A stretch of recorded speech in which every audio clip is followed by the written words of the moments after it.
Welcome to Mike Media Incorporated.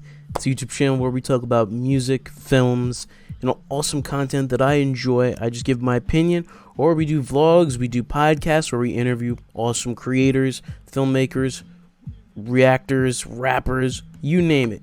And right now we're going to be doing a tier list of all the projects released by the rapper Syko Rich. Now, he's from Tennessee, and he makes awesome hardcore, horrorcore rap, old school sounding madness, and I love it.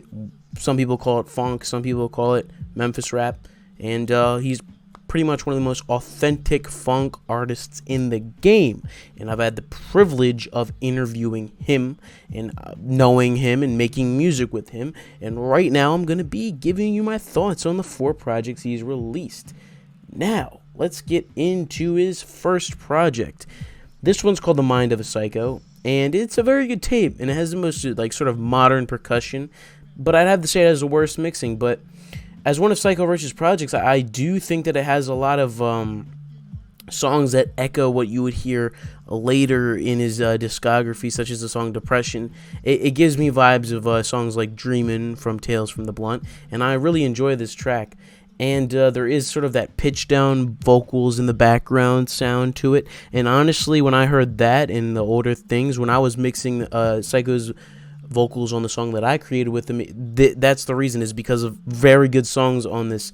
Like, honestly, this one was pretty influential on me, in me learning how to mix vocals. And Syko's vocal mixing, however you want to think of it, I know it's very low. It's probably the lowest lo-fi vocal mixing in the funk game can get, next to Freddie Dredd. But I think I really enjoy what he does. But I could say that going into this, you'd have mixed opinions. I would say if you're gonna go into this and you don't really know about this style, you're gonna have mixed opinions. But he might make up for it because this has the most modern sounding trap songs he's probably made. Modern 808s. There is one song where I do hear that Spins 808. I'm not a fan of that type of 808, but it's in there. But I'm going to have to put this album on the C tier.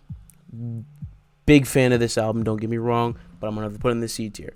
He's made much better, which was what we'll talk about.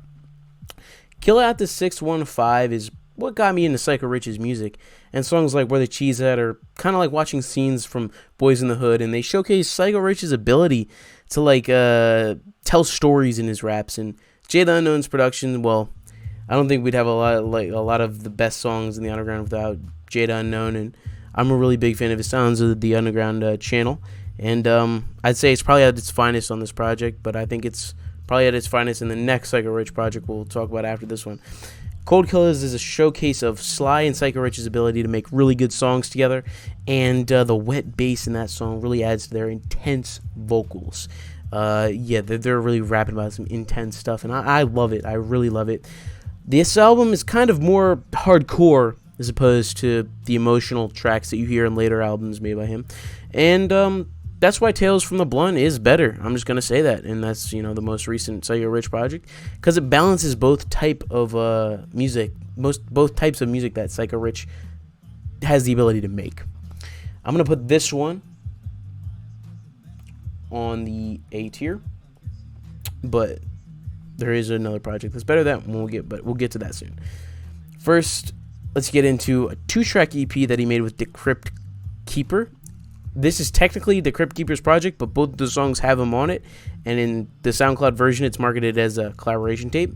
So I'm going to put it up as a, song that he's, I'm putting it on as a collaboration tape, therefore Syko Rich's project.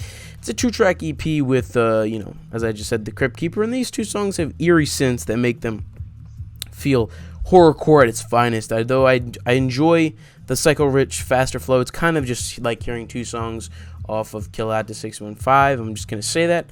So there's not nothing new from Syko, but it's still really enjoyable songs. I'm going to put that at the B tier. And Tales from the Blunt. Now, this was a privilege to listen to. It is Syko Rich's masterpiece, and it's a perfect balance of his hardcore funk style and his introspective storytelling rap music. There's also one of the best underground posse cuts on this track, Homicidal Maniacs. And it has my favorite Syko Rich song, Dreamin', which is his best written and most relatable song I've heard him make. And honestly, as I said, this was a privilege to listen to. I'm going to put this on the S tier.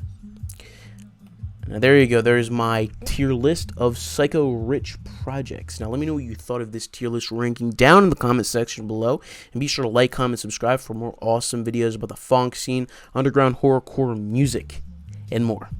Peace out.